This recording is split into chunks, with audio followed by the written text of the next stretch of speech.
E o buraco no qual o Corinthians se meteu parece não ter fim.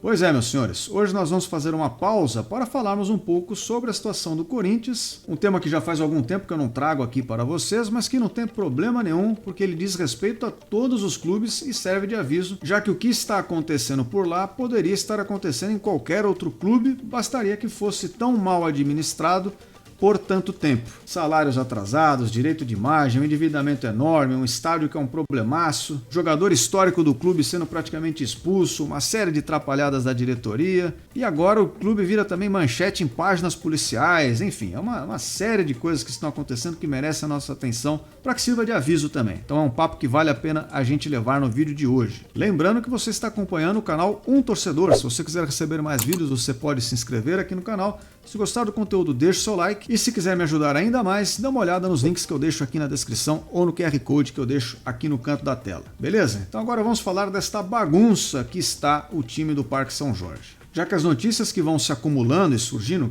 a cada dia são cada vez mais assustadoras. Tudo isso que está acontecendo vai depreciando cada vez mais a imagem do clube, a sua reputação e, no limite, é uma situação até de sobrevivência, pode colocar em risco a própria existência do clube enquanto tal. Porque como nós temos até o exemplo recente do Cruzeiro, a gente percebe que esse tipo de situação pode ficar bem complicada bem rapidamente, a depender do nível de degradação que a coisa chegue, né?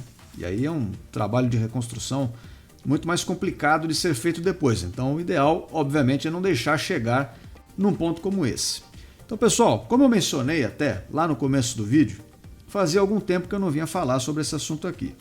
A última vez que eu falei sobre o Corinthians foi exatamente para listar uma série de trapalhadas que essa nova diretoria, essa nova gestão estava cometendo em um espaço muito curto de tempo. Era impressionante, assim, a demonstração de não saber o que está fazendo, de amadorismo, talvez eu possa chamar, em uma série de decisões, uma série de coisas. Desde então as coisas só pioraram. Mas eu queria deixar um recado aqui, sobretudo para caso tenha mesmo torcedores do Corinthians assistindo a este vídeo, eu queria deixar o alerta que isso que vocês estão vendo é só uma cereja do bolo, tá? Um bolo que já vem sendo preparado há muito tempo. A atual diretoria é bastante problemática? Sim, me parece ser. Mas longe de ser o maior problema que o Corinthians enfrenta, porque a semente de tudo isso que está acontecendo já foi plantada lá atrás. E o que o Corinthians vive hoje acaba sendo mais uma consequência desse acúmulo de erros aí ao longo do tempo.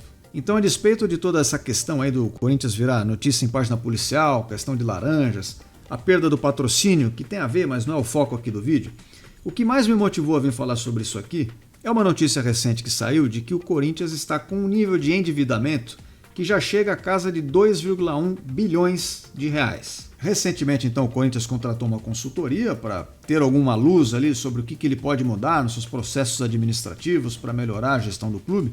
E nessa gestão foram constatadas algumas coisas, mas inclusive esse nível de dívida, que por si só já é uma coisa muito preocupante, porque até então a informação que nós tínhamos é que o Corinthians tinha uma dívida na casa de 1,6 bilhão de reais.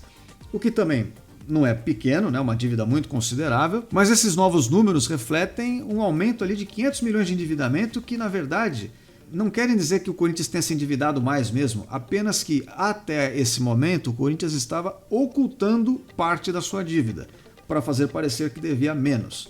Isso por si só é muito preocupante, que não deixa de ser uma fraude perante os torcedores, a quem essa informação interessa muito, já que eles querem saber como estão funcionando as questões internas do clube, mas também é uma fraude interna perante os próprios conselheiros que votam ali para a presidência, etc e tal, porque isso muda a imagem de uma gestão. Se você faz uma gestão que anuncia que está devendo X, mas na verdade está devendo muito mais, obviamente que você dá uma melhorada na sua imagem ali, você dá uma amenizada no tamanho do problema que você mesmo criou e está jogando para debaixo do tapete.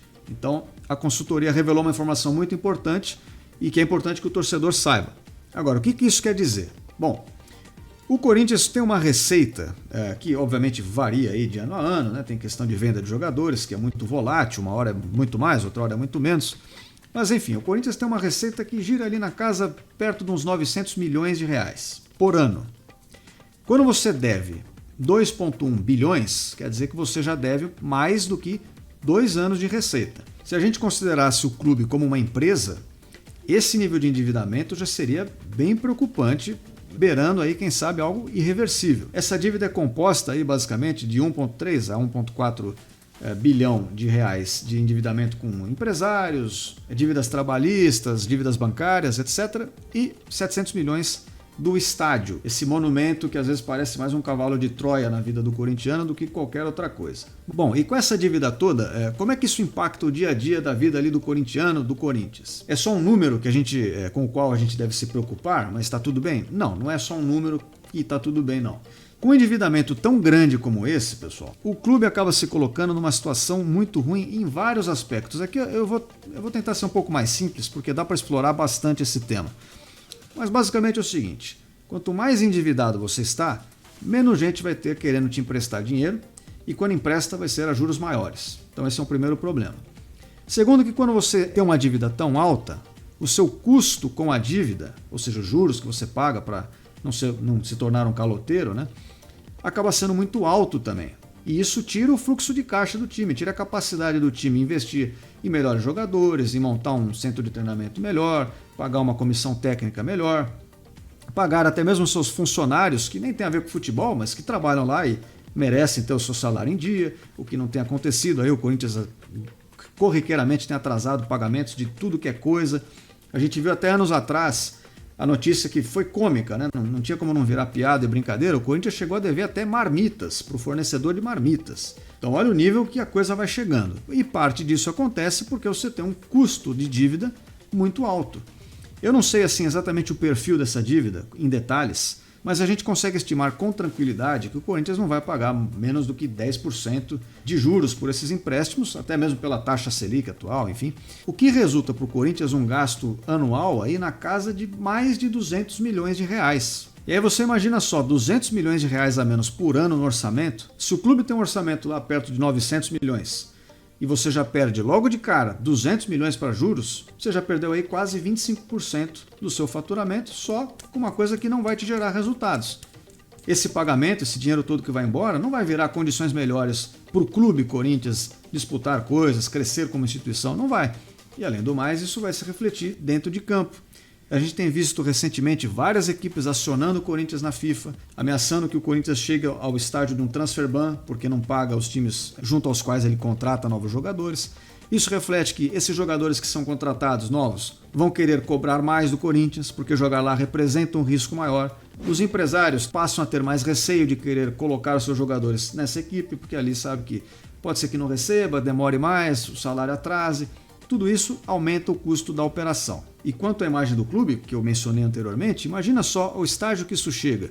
De repente um ícone ali, um jogador que é uma referência de uma geração inteira do Corinthians, que é o goleiro Cássio, acaba sendo praticamente expulso dali, sendo defenestrado, porque devido a essa má gestão toda, os resultados de campo começam a não acontecer, e aí procura-se um culpado e de repente cai nas costas de um cara que está muito longe de ser o verdadeiro culpado por essa situação. Muito pelo contrário, o Cássio sempre, até onde eu sei, é um cara profissional, é um cara que sempre foi muito respeitoso com todos, até mesmo com os rivais. Pode notar que os torcedores dos outros times sequer têm algo contra o Cássio, no meu caso também, não tenho absolutamente nada contra esse jogador, nunca me senti desrespeitado por ele, nem nada do tipo. E esse é o tipo de coisa que só vai afugentando cada vez mais as pessoas do clube. A exemplo desse goleiro reserva, Carlos Miguel, que estaria ali exatamente para repor a posição do Cássio, que foi defenestrado, mas que ao invés disso, na primeira proposta que recebe de fora, dá como prioridade sair e sequer cogita permanecer no Corinthians, porque sabe que ali o negócio é uma bagunça. Qual que é a chance disso dar certo? É muito pequena, né? E como é que tudo isso começa? Bom, a gente tem que voltar lá para trás. O Corinthians já não vinha muito bem administrado, é verdade, lá naquela era do Dualib, aquele monte de parcerias com empresas que acabaram resultando no rebaixamento do Corinthians. Mas aí entrou esse novo grupo no poder, que ficou por muito tempo, e que num primeiro momento fez de fato ali uma reformulação, mas dali para frente passou a gerir o clube como governos gerem países. Caíram nas mesmas armadilhas keynesianas, aí, podemos dizer assim, de achar que o gasto é o indutor do crescimento, o que é uma inversão total da lógica econômica, né? O gasto, o consumo, é a última coisa na cadeia de eventos. Ela tem que ser a consequência de uma poupança prévia, de um investimento prévio que gera um excedente que te permite gastar. Mas na lógica aí, tanto de governos como da gestão do clube, a lógica acaba se invertendo e o consumo, o gasto é colocado como uma prioridade. Então aquela ideia torpe de que não, vamos gastar mais, e o fato de estarmos gastando mais vai gerar mais investimentos, vai gerar mais receitas e assim a coisa se retroalimenta positivamente para sempre. Ou seja, é o pote de ouro no final do arco-íris. Só que isso tudo é balela, é mundo da fantasia, não existe, não é assim que se faz, não é assim que se gera algo sustentável. Então, ao longo desses últimos anos, o Corinthians foi tendo uma gestão financeira muito irresponsável. Sempre gastando mais do que arrecada, com essa pretensão de que não, a gente vai gastar mais, mas aí o time vai ser campeão, vai gerar mais patrocinador, vai gerar mais audiência de televisão, vai gerar mais investimentos e lá na frente a gente paga essa conta, não tem problema. Uma mentalidade que, em poucas palavras, é leviana e irresponsável. Se no futuro estaremos todos abaixo da terra, como diria o Lord Keynes, a verdade é que o futuro sempre chega e sempre cobra conta, porque a realidade se impõe. Está aí para quem quiser aceitar, aceite. Quem não quiser, pode espernear à vontade. Pois bem, invariavelmente esse tipo de plano vai dar errado, deu para o Corinthians, e conforme os resultados param de acontecer, a atenção midiática já não é a mesma, porque outros clubes de repente vivem um momento melhor, aí que realmente o castelo de areia começa a desmoronar. E ao final das contas nós temos um time que tem um potencial de arrecadação enorme, tem de fato uma receita também enorme, o Tava acaba virando essa metralhadora de manchetes absurdas. Tem algumas coisas que vêm do Corinthians que são verdadeiramente lunáticas e que demonstram que o pessoal que geriu o clube nessa atual gestão, mas também nas anteriores, não faz a menor ideia do que está fazendo e é muito megalomaníaco, é muito cheio de si, é muito arrogante, é muito prepotente. Se você perguntar para qualquer um deles, não, imagina, nós fizemos tudo dentro do possível, foi tudo do bom e do melhor.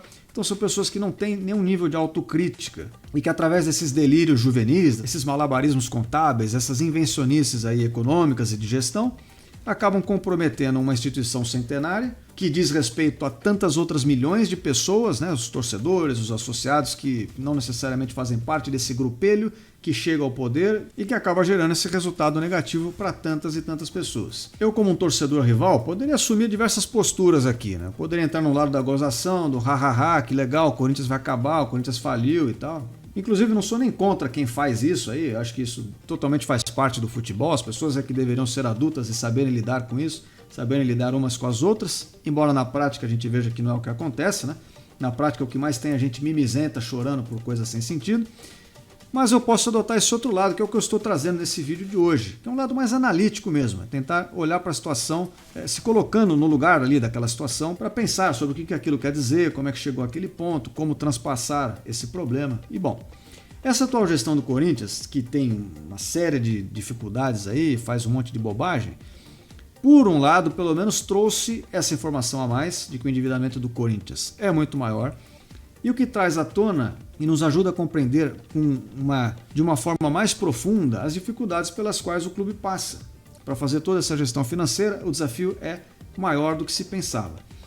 Imagino eu que, bom, o Corinthians contratou uma consultoria exatamente para tentar resolver essa situação. Até onde se sabe, as informações que foram passadas é que a consultoria sugere que o Corinthians tente alongar o prazo da dívida, tente renegociar algumas situações para pagar um pouco menos de juros e aí dar um desafogo financeiro. Aquilo que a gente falou, né? O fluxo de caixa fica um pouco melhor, começa a sobrar um pouco de dinheiro para investir em outras coisas que possam melhorar as receitas do clube. Então, eu acho que no atual ponto, dado o potencial de arrecadação, o potencial comercial que a equipe ainda tem, ainda é possível, de repente, passar por um momento ali de inflexão nessa curva, de fazer com que o Corinthians pare de cair e volte a um estado de normalidade. Mas, em geral, isso exigiria um período ali de cortes. É um período como o Palmeiras passou, como o Flamengo passou. Seria necessário realmente sanar a parte financeira do clube se o clube tiver alguma perspectiva do futuro. Porque enquanto continuar nessa ideia de que não, o Corinthians é grande demais para não ser um protagonista, o Corinthians precisa brigar pelas cabeças, vamos contratar, vamos investir mais no futebol e gerar custos enormes com os quais o clube não pode arcar ou precisa continuar se endividando para arcar, a situação não vai melhorar. E os seus rivais vão continuar nadando de braçada. Outras equipes que aceitarem cumprir a sua missão e agirem dentro das suas próprias possibilidades, compreendendo a atual realidade do clube financeira, vão ter mais sucesso no médio e longo prazo. Porque esse negócio de sair fazendo loucura futebolística pode funcionar até durante 6 meses, 1 ano, de repente você até conquista um título. Olha o Cruzeiro aí. Fez uma série de loucuras financeiras, conquistou lá 2 Copas do Brasil, pô, legal. Até um período anterior, chegou a conquistar 2 brasileiros, pô, legal também, mas e aí? Na sequência você fica 3 anos na segunda divisão, porque o clube foi praticamente à falência. É assim que a coisa funciona? Eu particularmente não acho que seja assim, é o melhor caminho. Então, por mais que a situação esteja muito ruim, acho que ainda daria tempo de se reverter. Não é fácil, já não é fácil, eu repito. E não importa por quem, né? Se vai ser pela atual gestão, por uma próxima que vem. Aliás, o Corinthians numa próxima eleição também está lascado, né? Quem serão os candidatos ali? É o antigo grupo que vai tentar voltar ao poder, que é o responsável maior por essa tragédia financeira toda? Ou vai ser mais um aventureiro ali que de repente caiu de paraquedas e só é uma pessoa com boa vontade querendo resolver, mas que às vezes também não tem exatamente as capacitações necessárias? Sinais de melhora passam longe, né? Não é um futuro muito promissor. Mas como eu disse, bom, quem é que vai fazer? Pouco importa. Alguém precisa fazer. E o torcedor, acredito que boa parte dos corintianos até entenderia, se fosse o caso do Corinthians realmente passar por um período ali de retração, contenção nos custos, fazendo tudo dentro de um orçamento muito mais planejado, mesmo que isso não vá resultar em títulos, não vá resultar em grandes conquistas no primeiro momento, mas para colocar o time de volta nos trilhos. Por quê? A consequência de continuar na rota atual é descarrilhar de vez. E aí, de repente, o Corinthians vira uma SAF, o Corinthians vira um Cruzeiro ali no período pré-SAF que cai, acaba demorando para voltar, e nisso as receitas caem ainda mais, e aí vai ficando cada vez mais difícil, e vai perdendo relevância no cenário nacional. Isso a gente já viu acontecer com outras equipes. Se tem algum torcedor da Portuguesa aqui assistindo, sabe, né, que a equipe praticamente pode chegar a quase sumir do mapa. Ah, não, mas a Portuguesa não era tão grande quanto o Corinthians. Tá, então que seja o Vasco, que é um dos grandões do futebol brasileiro. A situação que o Vasco ficou de praticamente virar uma gangorra. Ano está na primeira divisão, ano na segunda, ano na primeira, ano na segunda. E é um clube gigantesco, com uma torcida enorme, uma torcida nacional, e nem por isso os problemas de gestão, os problemas financeiros não fizeram com que o clube não afundasse, como acabou afundando. Então vale esse alerta, e esse é o vídeo que eu tinha para trazer para vocês aqui hoje. Então pessoal, quero agradecer a todos que acompanham até aqui. Não se esqueçam de se inscrever no canal para receberem mais vídeos. Não esquece de deixar o like. Eu vejo todos vocês aqui em breve. Até a próxima. Fui.